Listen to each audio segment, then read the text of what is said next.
কোকৰাঝাৰত উদযাপন ২২তম বড়োলেণ্ড চুক্তি দিৱস বিপিএফৰ উদ্যোগত উদযাপিত বড়োলেণ্ড চুক্তি দিৱসত পুৱাৰ ভাগতে বিটিচি সচিবালয়ত বড়োফাৰ প্ৰতিমূৰ্তিত শ্ৰদ্ধাঞ্জলি জ্ঞাপন কৰে বিপিএফৰ সভাপতি হাগ্ৰামা মহিলাৰীয়ে তাৰ পিছতেই দেৱৰগাঁওস্থিত বড়োলেণ্ড শ্বহীদ সমাধি ক্ষেত্ৰত ৰাষ্ট্ৰীয় পতাকা উত্তোলনৰ লগতে শ্বহীদসকললৈ শ্ৰদ্ধাঞ্জলি জ্ঞাপন কৰা হয় বৰ্তমানৰ বিটিচি চৰকাৰে আজিৰ বড়োলেণ্ডে চুক্তি দিৱসৰ ঐতিহাসিক দিনটোত গুৰুত্ব নিদিয়াৰ অভিযোগ উত্থাপিত কৰিছে হাগ্ৰামা মহিলাৰীয়ে আগন্তুক লোকসভা নিৰ্বাচন সন্দৰ্ভতো গুৰুত্বপূৰ্ণ মন্তব্য আগবঢ়াই হাগ্ৰামা মহিলাৰীয়ে বিটিচি চুক্তিটো ২২ বছৰ হৈ গ'ল সবে জানে আৰু আজি আমি বিপিএফ দল হিচাপে চুক্তিকাৰী হিচাপে আমাৰ বিটিচি একৰ্ড ডেটো অবজাৰ্ভ কৰাটো আমাৰ দায়িত্ব সকলোৰে দায়িত্ব আৰু আমি এই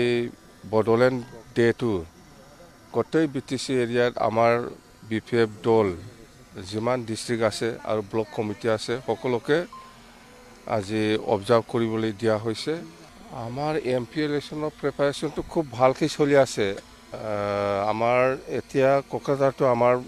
দলে ১ নম্বৰত আছে আৰু দৰং আৰু ওদালগুৰি যিটো লোকসভা ইয়াতো আমাৰ পজিশ্যন ১ নম্বৰতে আছে মুঠতে দুটা সমষ্টিত আমাৰ প্ৰিপাৰেশ্যন খুব ভালকৈ চলি আছে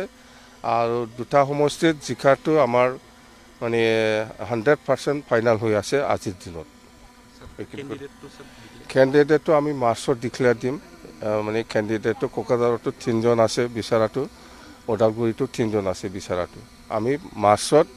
এইটো ডিক্লেয়াৰ দিম ফাইনাল হোৱা নাই এতিয়াও ফাইনাল কৰিব পৰা নাই এইখিনি কথা এআইইউডিএফ নহয় কংগ্ৰেছৰ লগতো বুজাবুজি নাই বিজেপিৰ লগতো নাই এআইইউডিএফৰ লগতো নাই কাৰো লগত আমাৰ বিপিএফ দলে বুজাবুজি নাই স্পষ্ট কথা নাই কোনোবা যদি সহায় কৰিবলৈ আগবাঢ়ি আহিছে আমাৰ খবৰ লগা একো